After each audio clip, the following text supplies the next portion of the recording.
사도행전 13장 1절에서 12절의 말씀, 제가 가진 성경은 208페이지에 있습니다. 사도행전 13장 1절에서 12절의 말씀을 봉독해 드리겠습니다.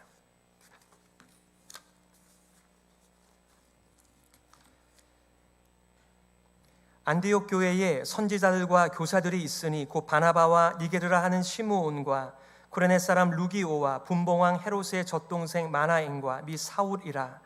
주를 섬겨 금식할 때에 성령이 이르시되 내가 불러 시키는 일을 위하여 바나바와 사울을 따로 세우라 하시니, 이에 금식하며 기도하고 두 사람에게 안수하여 보내니라. 두 사람이 성령의 보내심을 받아 실루기아에 내려가 거기서 배 타고 구브로에 가서 살라미에 이르러 하나님의 말씀을 유대인의 여러 회당에서 전할세 요한을 수행원으로 두었더라. 온 섬 가운데로 지나서 바보에 이르러 바예수라 하는 유대인 거짓 선지자인 마술사를 만나니, 그가 총독 서기오 바울과 함께 있으니 서기오 바울은 지혜 있는 사람이라. 바나바와 사울을 불러 하나님의 말씀을 듣고자 하더라. 이 마술사 엘루마는 이 이름을 번역하면 마술사라. 그들을 대적하여 총독으로 믿지 못하게 힘쓰니, 바울이라고 하는 사울이 성령이 충만하여 그를 주목하고 이르되 모든 거짓과 악행이 가득한 자요 마귀의 자식이요 모든 의의 원수요 주의 바른 길을 굽게 하기를 그치지 아니하겠느냐. 보라, 이제 주의 손이 내 위에 있으니 내가 맹인이 되어 얼마 동안 해를 보지 못하리라 하니, 즉시 안개와 어둠이 그를 덮어 인도할 사람을 두루 구하는지라. 이에 총독이 그렇게 된 것을 보고 믿으며 주의 가르침을 놀랍게 여기니라. 아멘. 보라, 내가 새 일을 행하리라 라고 하는 제목 가지고 말씀 증거하겠습니다. 어떻게 오늘 본문의 말씀과 제목이 잘 어울리는 것 같으세요? 제가 볼 때는 잘 어울리지 않습니다. 그런데 이런 제목, 이사야 선지자의 말씀을 제목으로 삼은 이유는 새 일을 행하겠다, 구원하시겠다, 새로운 생명을 가지고 오시겠다라고 약속하신 그 역사의 현장이 오늘 본문의 만큼이나 이렇게 두드러지게 나타날 수 있을까라고 하는 마음과 더불어서 사도행전 시리즈 세 번째, 이렇게 바울의 1차, 2차, 3차 전도의 현장마다 나타나는 하나님의 새 일을 염두에 두면서 제목을 이렇게 잡은 것입니다. 여러분들께서 저와 동일한 마음을 가지고 오늘 본문의 말씀을 다시 한번 더 살펴보시면 좋겠네요. 사도행전은 1장부터 28장까지 있는데, 특별히 이 두 표를 보시면 우리가 전반부와 후반부로 나눌 수가 있습니다. 우리가 시리즈 1, 2를 통해서 12장까지의 말씀을 보게 되었습니다.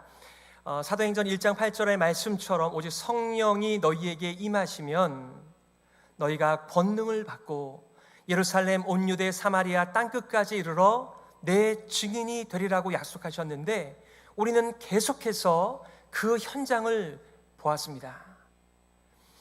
예루살렘 교회를 중심으로 해서 땅끝까지 어떻게 복음이 전파되어지는지를 우리는 또 베드로와 더불어서 함께 나누었다라고 한다면, 이제 11장에 살짝 등장한 이 안디옥 교회를 중심으로 해서 어떻게 사도행전의 후반부가 진행되고 있으며 하나님 나라의 복음이 전파되고 있는지를 확인하시게 될 것입니다. 그래서 이제는 예루살렘 교회가 중심이 된다기보다는 이 이방인 교회가 되는 안디옥 교회를 중심으로 하나님 나라의 복음이 이방인들에게 전파되는가를 확인하시게 될 것입니다. 물론 예루살렘, 온 유대, 사마리아 땅끝까지 계속 복음이 전파되고 있지만은 그것은 유대인들의 전유물이었습니다. 그런데 이 하나님 나라의 복음은 유대인들만의 것이 아니죠. 모든 열방, 땅끝의 사람들의 것이라는 것을 이 13장부터 마지막 장까지 강조하고 있는 것을 여러분들께서 보게 되실 것이고요. 놀랍게도 이 주님의 몸된 교회를 핍박한 이 사울이 회심하고 이 이방인 사역의 중심의 역할을 감당하시는 것을 볼 때에 하나님의 놀라운 새 일을 우리가 목도하게 되기에 오늘 제목을 보라, 내가 새 일을 행하리라 라고 붙여도 적절하리라고 믿습니다. 먼저 이 지도를 먼저 보시면 좋겠네요. 여러분들께서 예전에 이문범 교수님께서 오셨을 때 아마 그리는 성경을 구입하신 분은 이것을 좀 보실 수가 있으실 테고요. 또 없는 분도 저희가 카페에서 사무실에 두었으니까요. 원하시면 가져가셔서 저의 이 1차 전도 여행 3번과 4번에 걸친 설교에 잘 사용하시면 좋겠습니다. 간단히만 제가 말씀을 드릴게요. 이 오른쪽 중간에 보시게 되면 수리아라고 하는 커다란 지역에 거기에 안디옥이라고 하는 도시가 있습니다. 오늘 본문의 말씀의 배경이죠. 이 안디옥에서 출발하여 구브로라고 하는 커다란 섬에 가려고 하는데 배를 타야 하니까 실루기아로 내려갑니다. 거기서 배를 타고 구브로에 도착했는데 바로 구브로 섬의 동쪽 편인 이 살라미, 그리고 살라미를 관통하면서 바보에 이르기까지 하나님 나라의 복음이 전파되죠. 그리고 또 다른 커다란 지역 이 밤빌리아의 이 버가에 도착하게 되고 거기서 갈라디아라고 하는 커다란 지역의 각 성을 돌아가게 되죠. 바로 비시디아, 안디옥, 이고니온, 루스라, 더베, 이것이 1차 전도 여행의 경로이니 여러분들께서 한번 이렇게 주목해 보시기를 바랍니다. 여기 빈칸은 여러분들과 마지막 시간에 제가 채워서 다시 한번 나누도록 하겠습니다.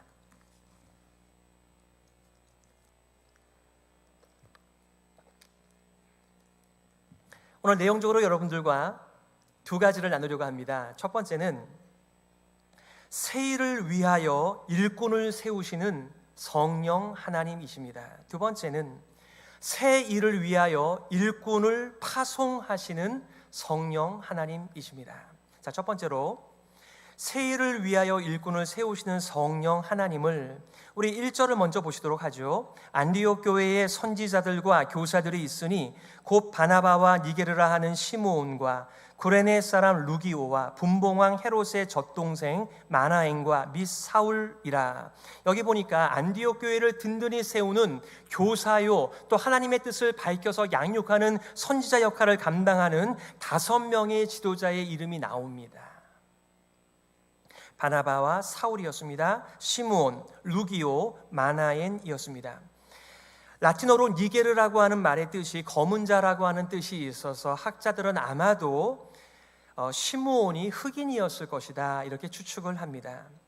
또 구레네 사람 루기오 역시 저 밑지방 이집트를 지나 있는 구레네 출신이라고 하는 것을 보게 되면 정말 사방에서 모여든 사람들이 이 이방인을 중심으로 한 안디옥 교회를 섬기고 있었다라고 하는 것도 보게 되죠.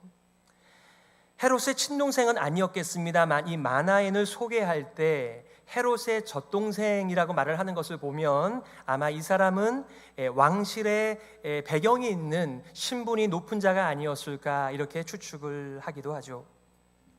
가만히 보십시오. 피부색이 다릅니다. 출신이 달라요. 신분이 다릅니다만은 이 모든 다양한 배경 속의 일꾼들이 한 주님을, 한 복음을, 한 교회를 섬기고 있다 이렇게 말을 합니다. 우리 한국 사람들은 이 단일 민족이라고 하는 것에 매우 자부심을 갖고 살아가지만 말은 단일 민족인데 얼마나 우리가 지방색으로, 학연으로, 혈연으로 그렇게 갈라져 있는지를 보게 되면 참 많이 부끄럽습니다.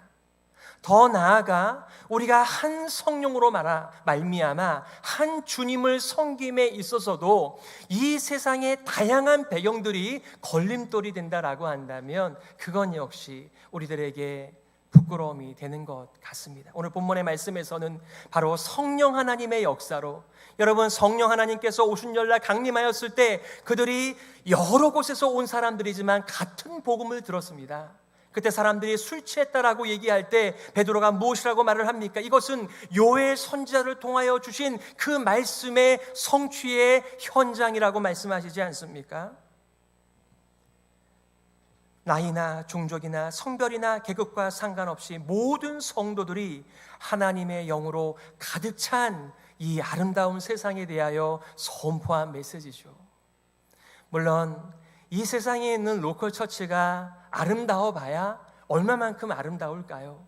그러나 하나님의 영으로 하나 되어 이 세상의 가치와 이 삶의 비전을 추구하는 것이 아니라 이 놀라운 하나님의 꿈을 교회의 비전으로 삼아 그렇게 살아가는 아름다운 공동체가 있다는 안디옥 교회의 이야기를 우리가 처음 접하게 되는 것입니다. 오늘 2절과 3절에서 새로운 일꾼을 세우고 계십니다. 주를 섬겨 금식할 때에 성령이 이르시되 내가 불러 시키는 일을 위하여 바나바와 사울을 따로 세우라 하시니 이에 금식하며 기도하고 두 사람에게 안수하여 보내니라. 여러분, 금식하는 것이 주님의 일인가요? 주님을 섬기는 일인가요? 여러분은 언제 금식을 하시나요? 최근에 금식해 보신 경험이 있으신가요? 대개 우리들은 고난주간, 굿 프라이데이 이런 때에 금식을 하루 정도 혹은 일주일 한 끼씩 이 정도 하거나, 아니면은 우리의 삶 속에 계획한 대로 뭐가 잘 안 됩니다. 우리의 삶에 어떤 절벽을 만납니다. 그렇게 위기 속에 있을 때 내가 금식 기도라도 해야 될 것 같은데 이러면서 금식을 합니다. 그러나 지금 안디옥 교회에 무슨 문제가 있었나요? 아무런 문제가 없습니다. 오히려 이 5명의 든든한 성령 충만한 지도자를 통하여 든든하게 세워져가는 안디옥 교회를 우리가 만나고 있는데, 그들은 왜 금식하였을까요?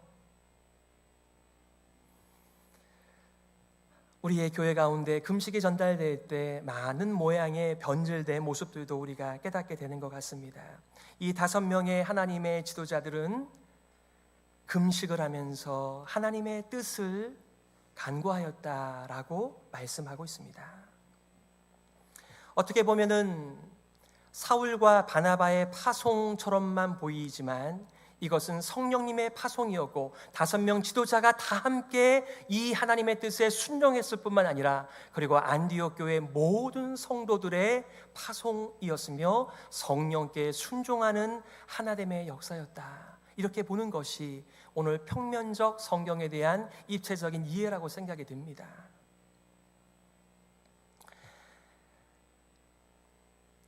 주를 섬겨라고 할 때 그 섬겨라고 하는 말이 신약에 한 3번 나오는데 그 3번의 메시지는 마치 구약에서 제사장들과 레위인이 성막에서 섬길 때에 똑같은 단어를 사용하고 있습니다.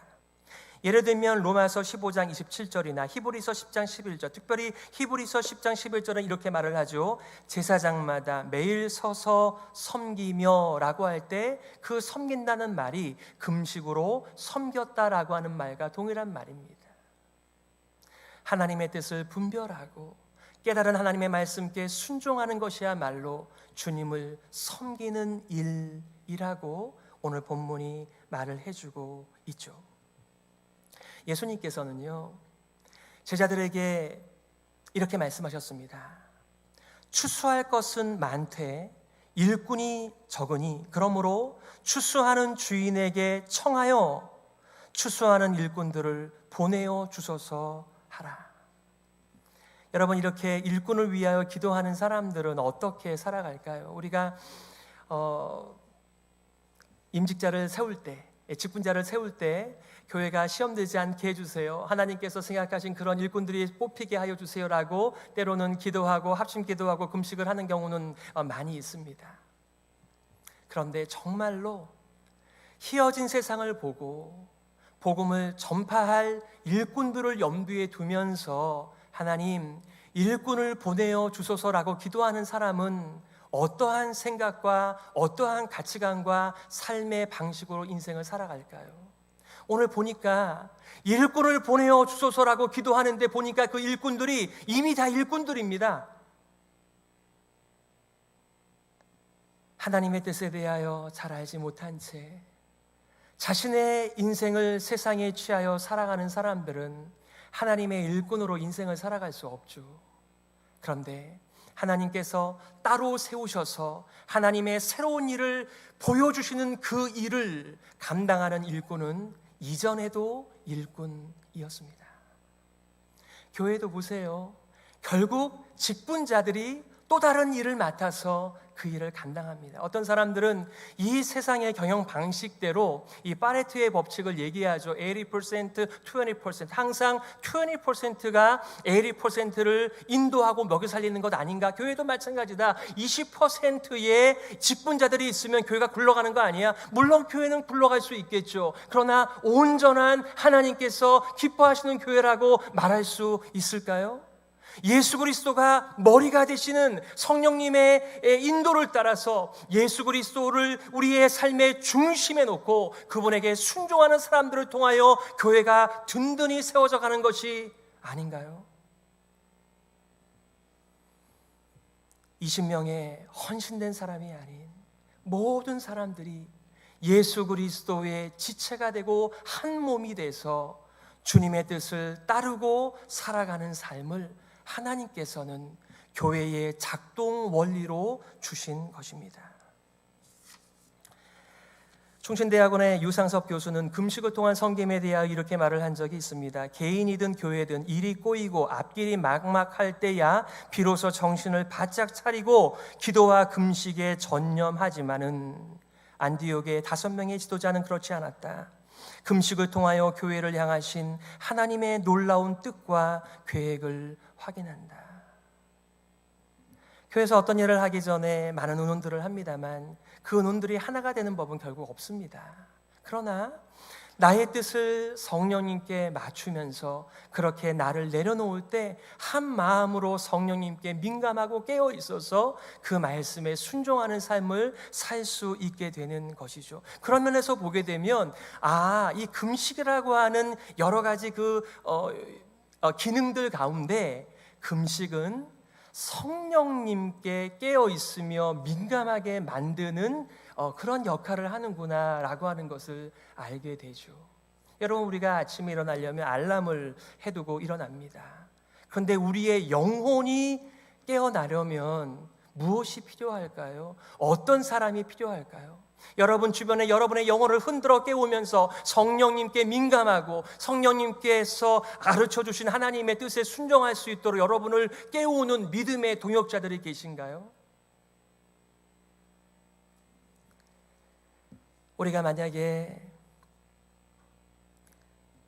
종교 생활에 매여 있어서 하나님의 뜻에 민감하지 못하다라고 한다면 우리는 이들처럼 금식을 할 수도 있겠다, 이런 마음이 듭니다. 여러분, 말세의 사도들과 모든 믿음의 선배님들은 이 세상에 취하지 않도록, 이 세상에 우리의 몸을 맡겨서 무감각해지지 않도록 계속하여 경고하고 또 경고하였습니다. 정말 우리는 금식을 하지 않아도 될 만큼 그렇게 성령님께 민감하고 깨어있고 주님의 뜻을 우리의 어떤 뜻보다도 더 존중하면서 따라가는 예수님의 제자가 맞습니까? 만약에 그렇게 내 삶이 작동되지 않는다라고 한다면 여러분들도 몇몇 뜻이 맞는 분들과 함께 금식도 해보시기를 바랍니다. 두 번째는 세일을 위하여 일꾼을 파송하시는 성령 하나님이십니다. 오늘 4절이죠. 두 사람이 성령의 보내심을 받아 실루기아에 내려가 거기서 배 타고 구브로에 가서, 여러분 안디옥에서 실루기아로 내려가는 길이 요즘 같으면 금방 갈 수 있겠습니다만 하루길입니다. 그들이 짐승을 탔는지 걸어갔는지는 모르겠지만 이 선교팀이 그 길을 걸어가면서 계속해서 하나님께 질문하지 않았을까요? 어떤 학자는 이렇게 얘기를 해요. 이것은 마치 느닷없이 아브라함에게 아브라함아 가라, 내가 지시할 땅으로, 이거와 같다라고 표현한 분도 계십니다. 아니, 우리가 뜨려고 하면 어디가 목적지인지 어떻게 갈 것인지 계획이 있어야 갈 수 있는 것 아닌가요? 그런데 무조건 성령께서 가라라고 말씀하시는 것과 같습니다. 구브로 섬에 가기 위하여 지금 실루기아로 내려간 것인데, 구브로는 꽤 큰 섬입니다. 제가 알고 있는 큰 섬은 제주도인데 이 제주도보다 5배 큰 섬이 바로 구브로라고 하는 섬입니다. 바나바의 고향이기도 하고, 그런 것을 보면 이 바벨론 유수를 통하여 디아스포라 유대인으로 살아가는 이 수많은 사람들이 이 구브로에도 정착한 지가 꽤 오래되었고 많은 사람들이 있었다라고 하는 것도 알게 되겠죠. 오늘 5절과 6절입니다. 살라미에 이르러 하나님의 말씀을 유대인의 여러 회당에서 전할세 요한을 수행원으로 두었더라. 온 섬 가운데로 지나서 바보에 이르러. 다시 한번 여러분께서 이 지도를 보시게 되면은 첫 번째 구브로에서 도착한 그 도시가 살라미였습니다. 동쪽에 있죠. 그 동쪽에서부터 구브로를 관통하여 서쪽에 있는 바보까지 이른 것입니다. 이 섬의 사이즈를 북쪽과 남쪽 한 60마일 정도, 그 다음에 동서가 한 130마일 정도가 된다고 합니다. 그 가는 곳마다 회당들이 있었다라고 하는 것은 보통 유대인 남자 장년 10사람이 모이면 회당을 만들 수 있거든요. 그러니까 여기에 수많은 유대인들의 거주지였다라고 하는 것도 우리가 알게 되겠죠. 어떤 분이 이렇게 얘기를 합니다. 마치 징검다리를 건너가듯 이 회당을 거쳐가면서 이 구브로 섬에 하나님 나라의 복음을 전파하고 있는 이 선교팀들의 모습을 말입니다. 우리는 로마를 통해서 온 세계 열방에 길이 났다. 또 알렉산더를 통하여 이 그리스어 헬라어가 온 천하의 랭귀지가 하나로 통일됐다. 이거 외에도 하나님께서는 이렇게 흩으신 유대인들을 통하여 디아스포라 성도들이 세운 이 회당을 통하여 하나님 나라의 복음이 전파되는 일에 쓰임받고 있는 것도 함께 확인하게 되는 것이죠. 바로 이 바보에 이르렀을 때 바나바와 사울은 그곳에 유력한 자 총독이었던 서기오 바울에게 하나님 나라의 복음을 전하고 있습니다. 7절의 말씀, 그가 총독 서기오 바울과 함께 있으니 서기오 바울은 지혜 있는 사람이라 바나바와 사울을 불러 하나님의 말씀을 듣고자 하더라. 여기 총독이 지혜 있는 사람이다 이렇게 표현을 하고 있습니다. 지혜 있는 사람이니까 바나바와 사울을 부른 것처럼 여기에 묘사가 되었습니다마는 앞에 나와 있는 것처럼 그가, 즉 어떤 사람이 있는데 그 설명은 6절과 8절에 나와 있습니다. 바 예수라 하는 유대인 거짓 선지자인 마술사를 만나니 이 마술사 엘루마는 이 이름을 번역하면 마술사라. 그들을 대적하여 총독으로 믿지 못하게 힘쓰니. 무슨 얘기입니까? 서기오 바울이 지혜로운 자라고 말을 하고 있는데 그것은 세상적인 관점에서 볼 때 지혜로운 자, 유력한 자, 힘이 있는 자 이런 말이잖아요. 왜 그렇습니까? 이 사람은 마술사를 의지하면서 정치하는 사람이었습니다. 힘을 얻는 사람이었습니다. 그런데 평판은 지혜 있는 사람이나 우리가 볼 때는 이 세상에서 그렇게 문벌이 좋고 지혜 있는 자라고 할지라도 마술사에다가 인생과 자신의 정치와 중요한 것을 맡겨야 하는 어리석은 삶이라고 하는 한 단면을 우리가 만나게 되는 것이죠. 존 스타트 목사님께서는 또 이렇게 말을 합니다. 미신들과 사이비 종교의 관습들에 홀려 있었음이라고 말이죠. 여러분, 우리가 예수 그리스도 하나님 나라의 복음과 그 은혜를 경험하기 전까지는 모든 사람들이 이 세상의 미신과 세상에 홀려있는 사람들 아닌가요? 나름대로는 유력하다라고 말을 하고 나름대로는 지혜 있다 하나 결국에는 하나님의 뜻도 모르고 하나님의 거룩한 이 놀라운 새로운 일에 대하여 전혀 알지 못한 채 그렇게 인생을 살아가야 하는 인생들이었습니다. 그런데 왜 하나님께서는 멀쩡하게 안디옥 교회에서 사역을 잘 감당하고 있는 이 바나바와 사울을 뽑아다가 이 한 사람에게 보내고 있는 것일까요? 뭐가 오버랩되죠? 예, 맞습니다. 사마리아 성에서 큰 기쁨이 있고 복음을 전파하고 있는 빌립을 뽑아다가 에디오피아 내시의 한 사람을 만나게 하기 위하여 광야로 몰아가시는 하나님을 여기서 또 만나게 됩니다. 그래서 이것이 보라, 하나님의 새로운 일, 구원의 일, 새 생명을 얻고 눈이 벗겨져 하나님의 은혜에 화답하는 믿음의 여정에 대한 메시지가 아니겠습니까?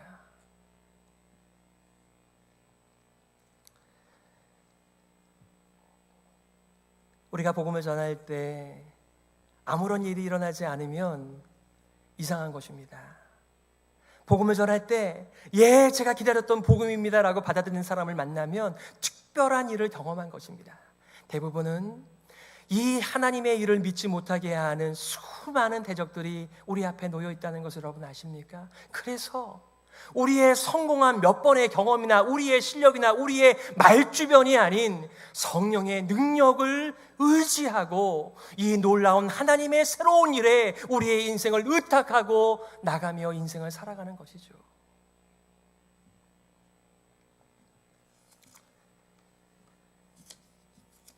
마술사를 향하여서 사도 바울은 선포하였습니다. 모든 거짓과 악행이 가득한 자요, 마귀의 자식이요, 모든 의의 원수요, 주의 바른 길을 굽게 하기를 그치지 아니하겠느냐. 보라, 이제 주의 손이 내 위에 있으니 내가 맹인이 되어 얼마 동안 해를 보지 못하리라. 그리고 그대로 이루어졌습니다. 여러분은 언제 눈이 뜨이셨나요? 여러분은 언제 귀가 뚫리셔서 하나님의 이 위대한 새로운 일의 수혜자답게 하나님의 은혜에 잠겨 하나님을 찬양하고 하나님을 자랑하는 일에 쓰임을 받게 되셨나요? 만약에 이것이 너무나 여러분께서 기억을 더듬어야 될 만큼 오래전의 일이라고 한다면 죄송하지만 여러분들도 잠들어 있을 확률이 많습니다. 돌아가신 오카노 목사님은 잠자는 교회를 깨운다, 잠자는 평신도를 깨운다. 그러면 항상 교육자는 깨어 있나요? 평신도보다 더 깊이 잠들어 있는 교육자들이 세상에 얼마나 많이 있습니까? 우리가 그렇게 되지 않기를 바라며 성령님께 민감하여 깨어 있어 그분의 음성을 듣고 하나님의 뜻에 순종하기를 서로 위하여 간구하는 것이 바로 교회가 세워지는 길 아니겠습니까? 이 놀라운 하나님의 역사와 말씀 앞에 드디어 서기오 바울은 이렇게 반응하였습니다. 이에 총독이 그렇게 된 것을 보고 믿으며 주의 가르치심을 놀랍게 여기니라. 여러분이 놀랍게 여겼다라고 하는 이 표현은 똑같은 단어가 예수님께서 첫 사역을 시작하시며 나사렛 회당에서 말씀을 선포하실 때 그 놀랍다라고 하는 말과 똑같은 단어입니다. 그들이 그 가르침에 논란이 이는 그 말씀이 권위가 있음이로라. 지금 의도적으로 누가는 예수님의 사역과 바울의 첫 사역을 대조하면서 비교하면서 이것이야말로 예수 그리스도께서 원하셨던 새 일이며 예수님께서 하고 계시던 일이다. 바로 이 사울은 예수님의 참 제자다. 그 말씀을 하려고 똑같은 단어를 사용하는 것 같아요.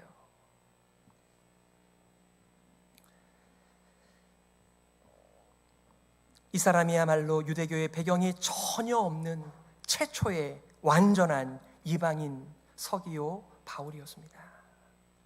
오늘 이후부터는 이제 사울을 바울이라고 누가는 기록을 하고 있습니다. 어떤 분은 사울은 높은 자, 바울은 낮은 자라고 말을 하지만 그거는 잘못된 해석이잖아요.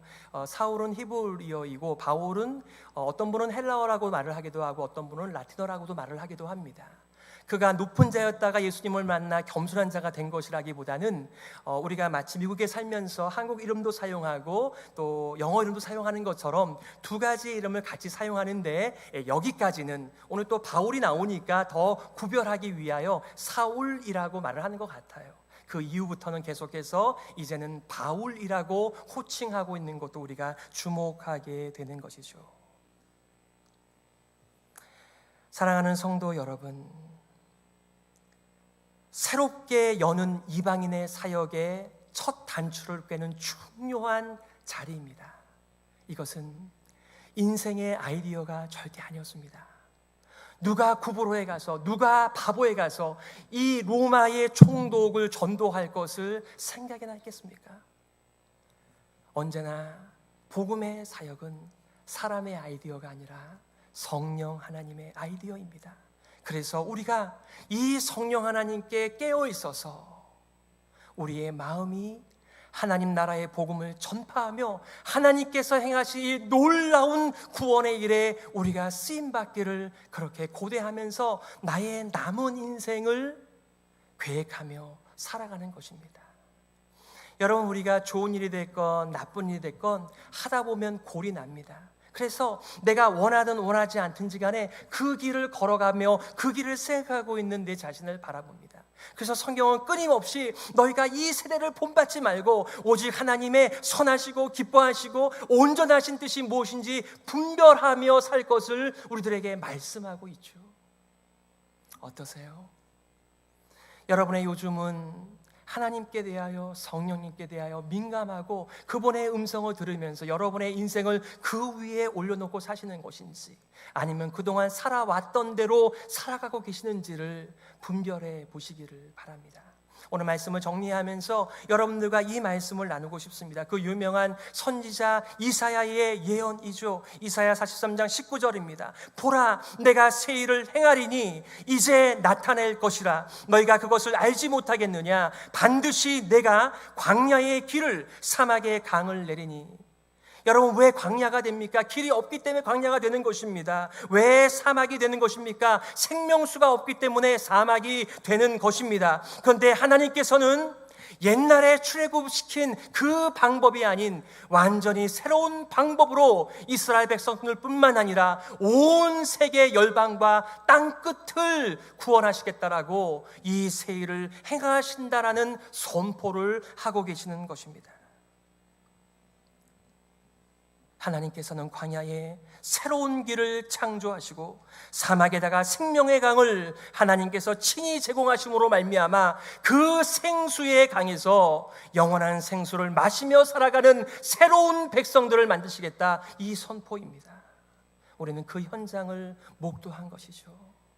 하나님의 아이디어인 것은 어느 누구도, 어느 사도도 그 구브로에 가서 이 한 사람에게 복음을 전하겠다는 생각을 하지 못할 때에 친히 그 일꾼들 중에 두 사람을 세워서 이렇게 곳곳마다 이방인들에게 복음을 전하는 사람을 세우신 것, 하나님의 일이고 하나님의 새 일이십니다. 우리는 두 가지 면에서 이 새 일을 경험할 수 있어요.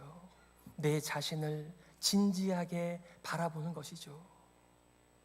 우리는 하나님 믿고 하나님을 기뻐하고 예배 드릴 만한 인생이 아니었습니다. 그런데 하나님께서 긍휼을 베풀어, 은혜를 베풀어 우리를 찾아오셔서 놀랍게도 내 입술이 세상을 자랑하고 노래하는 입술이 아니라 이 놀라운 거룩한 하늘의 아버지를 찬양하는 입술로 바뀌었습니다. 예배자가 되었습니다. 그러니 어떻게 우리가 놀라지 않을 수가 있습니까? 내가 내 자신이 누구인지를 너무나 잘 알고 있는데 말입니다. 더군다나 우리 주변에 허락하신 믿음의 형제 자매들을 바라보며, 그리고 아직 복음을 듣지 못한 인생들 가운데 행하실 새 일을 고대하면서 우리는 놀라게 되겠죠. 여러분, 기회가 항상 있는 게 아닙니다. 모든 것이 당연한 것이 아니에요. 하나님께서 기회 주실 때 하나님의 은혜에 걸맞는 반응을 통하여 이 땅에 썩어지는 것들과 더불어 함께 묻혀지는 인생이 아니라 영원하고 가치 있고 가장 아름다워 존경받을 만한 그 위대한 하나님의 이름과 구원을 노래하는 일로 우리가 부르심을 입은 것입니다. 하나님께서 성령을 통하여 여러분 각자에게 말씀하실 때 이것을 들을 수 있는 귀가 있었으면 좋겠고요. 이 말씀에 순종할 수 있는 손과 발이 우리의 손과 발이 되었으면 참 좋겠습니다. 하나님께서 은혜 주실 줄 믿습니다. 아멘. 우리 이 시간의 말씀을 기억하면서요, 이렇게 기도했으면 좋겠습니다. 하나님 아버지, 이 세상에 민감한 인생이 아니라 성령님께 민감하고 깨어있고 준비된 영혼들이 되게 하여 주옵소서. 성령님께서 우리의 일꾼들을 세우시는 일에, 그리고 파송하는 일에 내가 여기 있습니다, 나를 보내어 주옵소서. 순종하는 우리 교회가 되게 하여 주시옵소서. 우리 말씀 기억하면서요, 함께 통성으로 기도하죠.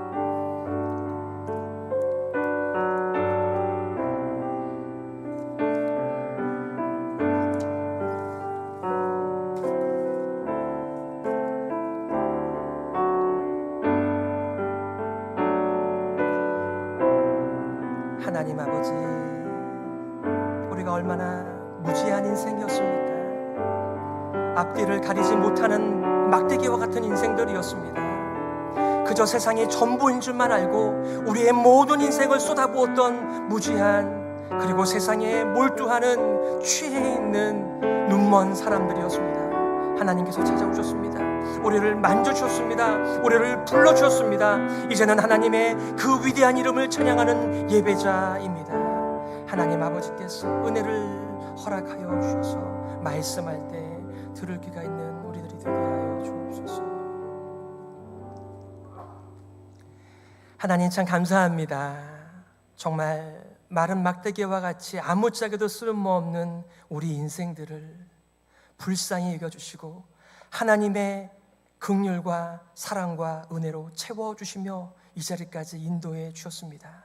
하나님, 이 하나님의 값진 은혜를 세상의 그 어느 것과도 비교하지 않고 날마다 노래하며 찬양하며 경배하며 예배하는 예배자의 인생 되게 하여 주옵소서.